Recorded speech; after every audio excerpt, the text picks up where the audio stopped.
crazy Serbs again. People had more than they needed.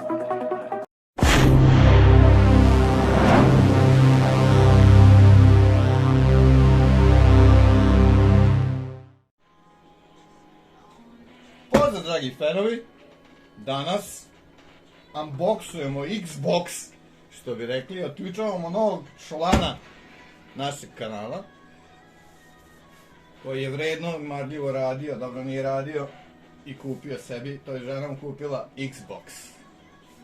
Danas krećemo sa novim članom, da otpakujemo ovo čudo, instaliramo Call of Duty i da se mučimo zajedno sa njim.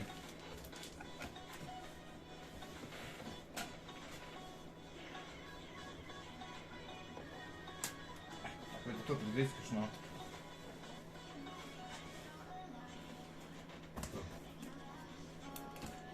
Šapi, da li imaš nešto da kažeš za naše fanove?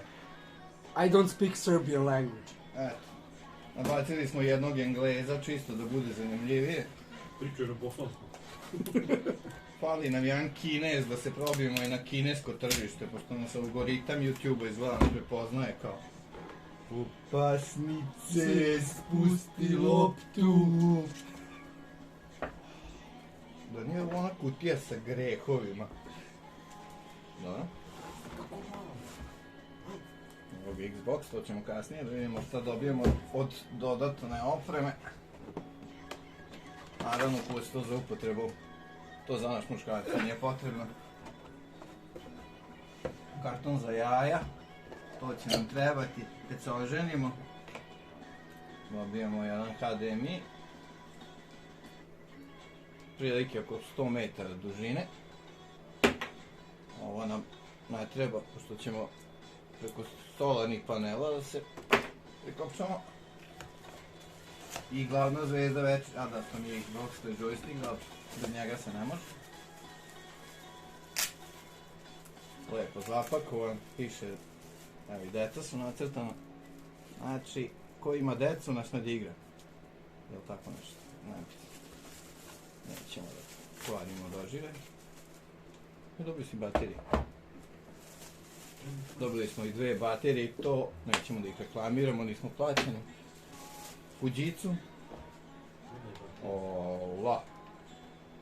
Nisam ni znao da je tako mali joystick. Teksturu ima, lepo.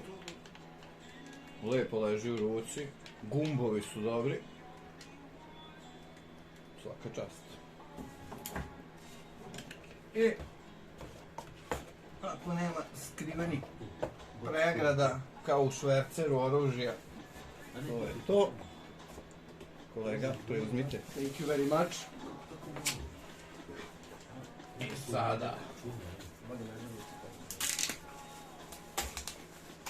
Wow. My precious. I evo ga je ovo čudo. Inače je ovo model od 512 GB. Sama da se instalira Call of Duty i to je to otprilike. Može stoji ovako ili ovako.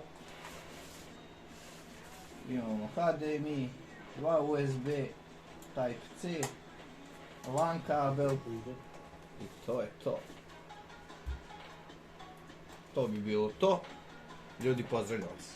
Vidimo se. I'll be back.